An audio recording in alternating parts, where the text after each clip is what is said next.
because we went to school, and partly because we are able to come here because we are healthy. So those are the two areas I want to speak to in relation to the approved budget and how has the budget financed those areas. So the first issue we see, especially for the health sector, is the declining allocation to procurement of essential medicines under the national medical stores. Our colleagues, you know the challenges that we all go through, especially when we go to public hospitals to access medical care, especially medicine. But in the next year's budget, we are seeing the allocation for procurement of essential medicines under Uganda national medical stores are declining. The overall budget for the allocation to the NMS, which is national medical stores, has slightly decreased from 721 billion in the current financial year 24-25 to 717 billion in the approved budget for 25-26. We all know that national medical stores plays a critical role in procuring, storing, and distributing essential medicines and medical supplies for all public health facilities in the country.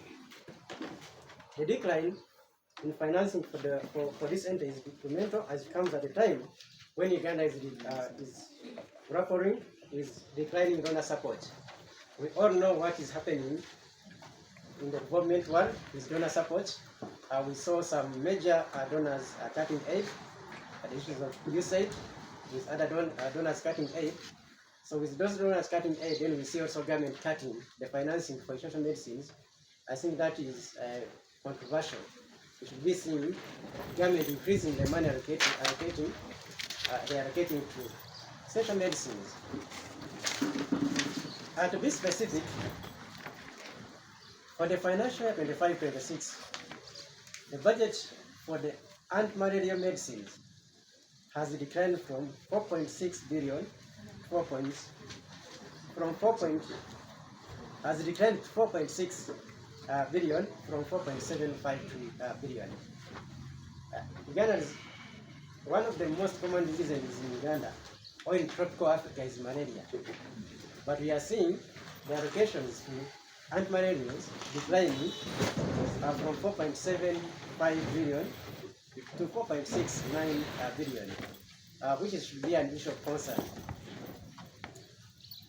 Reproductive health supplies, their budget is going to decline from Uganda shillings 32.5 billion to 32.15 billion. And the funding for essential medical health supplies, the national referral hospitals has declined to Uganda shillings 25.6 billion from Uganda shillings 25.9 billion. According to the Ministry of Health's National Integrated Qualification for struggles with funding gaps in the provision of essential medical supplies to the population of Uganda by about 478 million US dollars, and this is an increase of 32%. So colleagues, with the challenges we are seeing in the health sector, when you check social media, you see cries of people that have either gone to health center 2, health center 3, referral hospital, and they are not able to get medicines. But now in the next budget, at the background of donors cutting funding, we are seeing that the money going to essential medicine, especially malaria, is declining, which should be an issue of concern. We should be seeing government allocating more funds to fund healthcare, because that is a critical sector that affects every Ugandan. We are also seeing declining financing for Ministry of Education and Sports. As I said, I was going to speak about two areas, education and health. We know that the Ministry of Education is the one that is in charge of education policy in Uganda, but also issues like education inspection. We appreciate the government's targeted allocation to some of the areas in the education sector, including the 244 billion allocated to towards Uganda Secondary School Expansion Project, Phase 2, 4 billion for the development of primary schools projects, 54 billion towards the funding of vocational project Phase 2, 7 billion for Uganda National Examinations Board infrastructure, We have also observed increased funding for special needs education under Ministry of Education and Sports from 2.5 billion to 4.7 billion. This is key because the funding for special needs education is key. When you go to some districts that are disability prone, you find that the children that have disabilities are not going to school. So we are seeing an increase of funding going to special needs education, which is going to help those people that have disabilities to go back to school. However, we are concerned that the general allocation to the Ministry of Education is projected to decline from Uganda shillings from 900 but by 9.8 billion from 853 billion in the current financial year to 843 billion in the next financial year.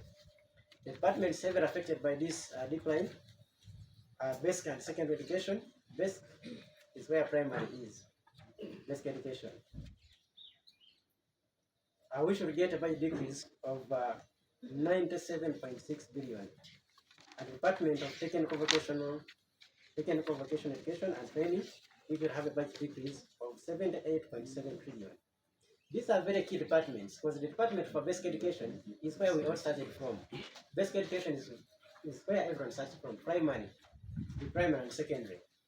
Now, when you cut that budget, then you're affecting especially the vulnerable communities that are going to those UPE schools.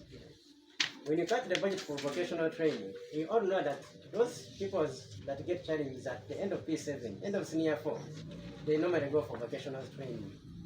So when you cut that budget, then you're affecting that group that maybe has failed to transition from primary 7 to secondary, or maybe from senior 4 to senior 5, and they want now to venture into vocational training. We are also seeing that there is failure to meet the financing requirement for the National Posted Service Delivery Standards. Colleagues, as you could be aware, last year, the Ministry of Public Service launched the National Posted Service Delivery Standards. These standards, the Ministry of Public Service came up with standards, posted them, and they are highlighting what is the minimum requirement for us to deliver, for example, primary education. For example, they tell you that every class should have at least, at most 53 pupils. Every school should have at least 7 teachers. Every school should have at least a senior woman. Every school should have at least a senior man. Every school should have at least a disability latrine or toilet. And we are seeing that those standards in the current budget are not being financed. Yet, those standards, the primary reason for posting those standards was to inform the budgeting, to ensure that the budget is in line with the service delivery needs of Ugandans.